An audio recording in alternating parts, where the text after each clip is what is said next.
Assalamualaikum warahmatullahi wabarakatuh.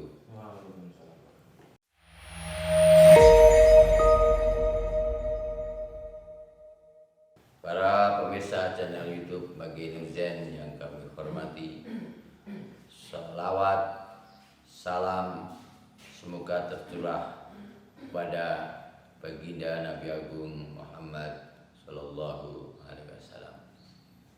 Kami doakan pemirsa semua dalam keselamatan, kasih sayang, keberkahan Allah Subhanahu wa Ta'ala.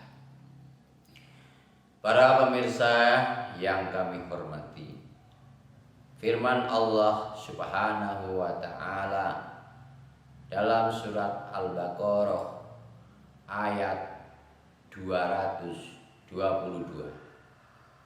A'udzu billahi minasy syaithanir rajim.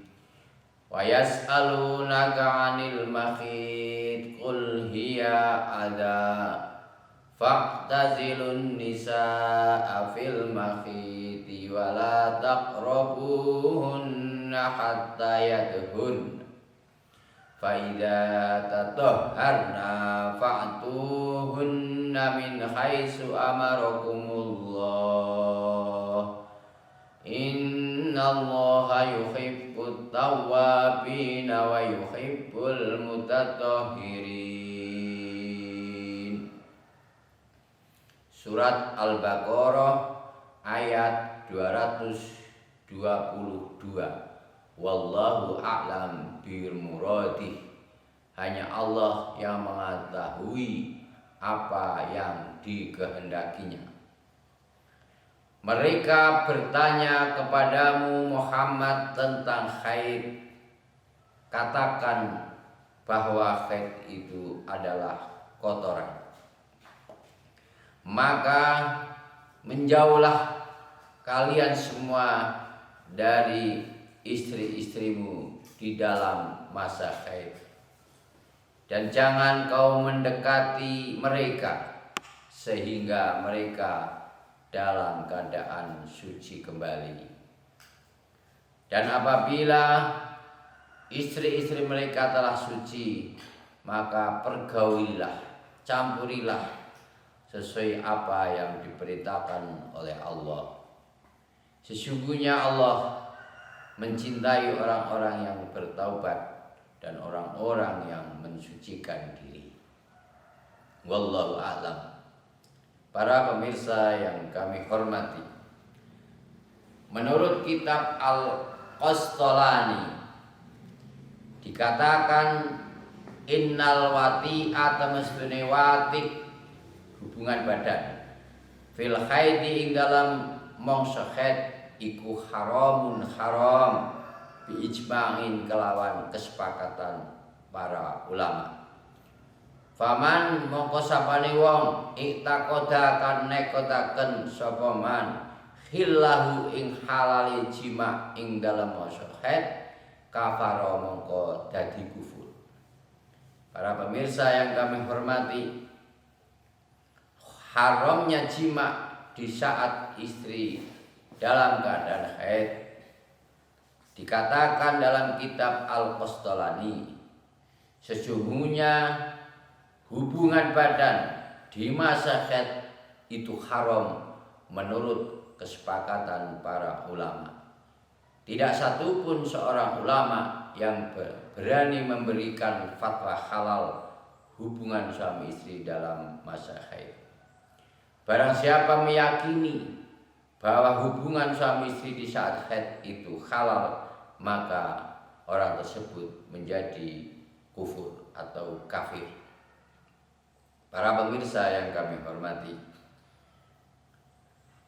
diriwayatkan pada zaman Nabi Sulaiman alaihissalam ada seorang suami dan istrinya berselisih, bertengkar tentang keadaan anak setelah melahirkan. Apa yang dipertentangkan? Karena anaknya mempunyai warna kulit yang sangat hitam. Padahal suami dan istrinya tidak merasa warna kulitnya adalah sangat hitam. Maka sang istri berkata kepada suaminya, "Wahai suamiku, itulah anakmu karena warna kulitnya hitam." Kemudian suami mengingkari tuduhan itu. Itu bukan anakku, karena saya tidak berwarna kulit yang sangat hitam. Para pemirsa yang kami hormati, akhirnya sepasang suami istri tersebut mengadukan masalah ini kepada Nabi Sulaiman alaihissalam. Setelah menghadap Nabi Sulaiman alaihissalam, maka Nabi Sulaiman alaihissalam bertanya kepada sang suami, "Wahai suami, apakah engkau menjimaknya dalam keadaan istrimu sedang haid?" Maka sang suami menjawab dengan jujur, "Na'am, ya Nabi Allah Sulaiman.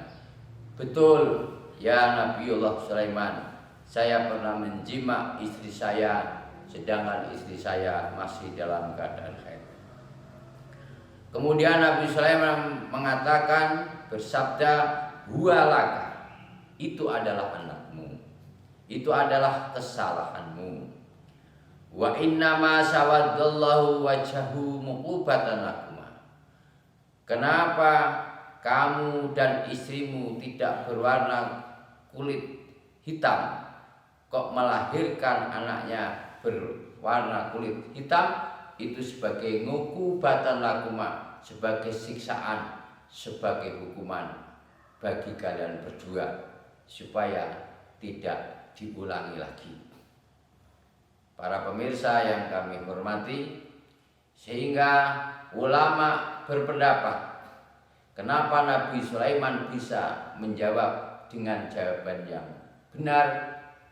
Itu sesuai dengan firman Allah dalam Al-Quran, "Fafahamnaha Sulaiman." Allah memberi kepahaman kepada Nabi Sulaiman. Kamilah Allah yang memberi kepahaman kepada Sulaiman alaihissalam. Para pemirsa yang kami hormati, akibat hubungan suami istri di saat haid, maka menurut keterangan dari Al-Imam Ghazali dan Imam Tabrani radhiyallahu anhu, beliau menyebutkan sebuah hadis, "Man wati'a imro'atahu wahya haidun." Barang siapa yang mencampuri, mensetubui istrinya sedangkan istrinya dalam keadaan haid, faqudiya bainahuma, dan sedangkan Allah menakdirkan, menghendaki dalam hubungan suami istri tersebut menjadikan seorang anak, fa'asabahu juda, maka anaknya akan terkena penyakit buduk atau lepra. Kalau sudah demikian, fala yalumanna illa nafsah. Kalau sudah terjadi demikian, maka engkau jangan menyalahkan siapa-siapa kecuali menyalahkan dirimu sendiri. Ulama berpendapat aili tusabbihi fima yurisuhu. Persetubuhan dalam masa haid itu menjadi sebab anaknya terkena penyakit buduk atau lepra atau kulit yang bersisik. Fala yalumas syari' li annahu faqad hadara. Sedangkan syariat Islam tidak bisa disalahkan karena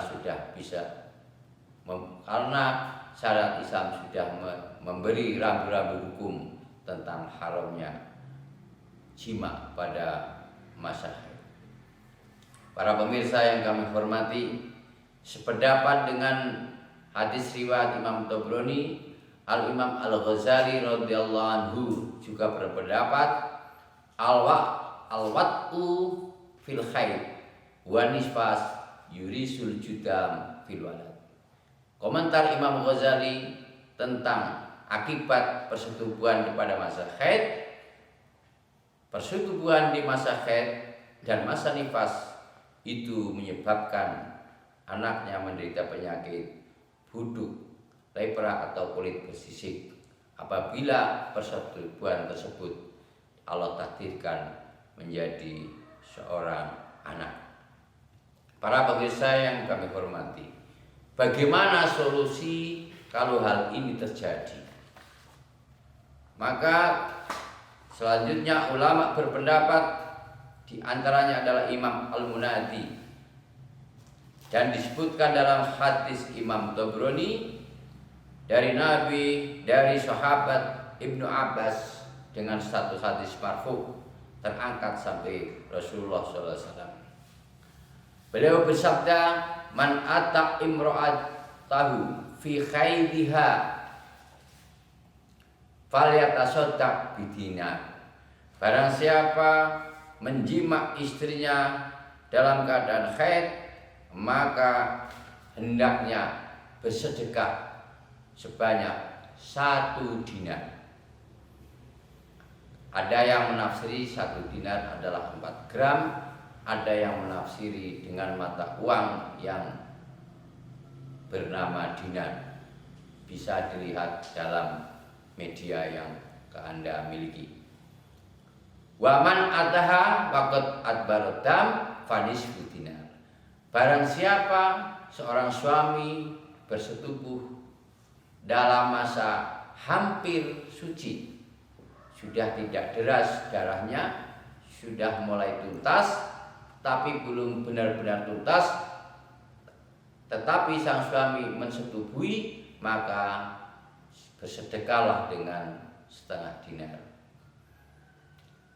Para pemirsa yang kami hormati, akan tetapi tentang sedekah ini ulama berbeda pendapat. Ada yang mengatakan wajib, ada yang mengatakan sunat. Kalau yang berpendapat wajib maka harus ditunaikan. Kalau yang mengikuti pendapat sunat, silahkan mau ditindakan, mau dilakukan ya baik. Kalau tidak dilakukan juga tidak berdosa.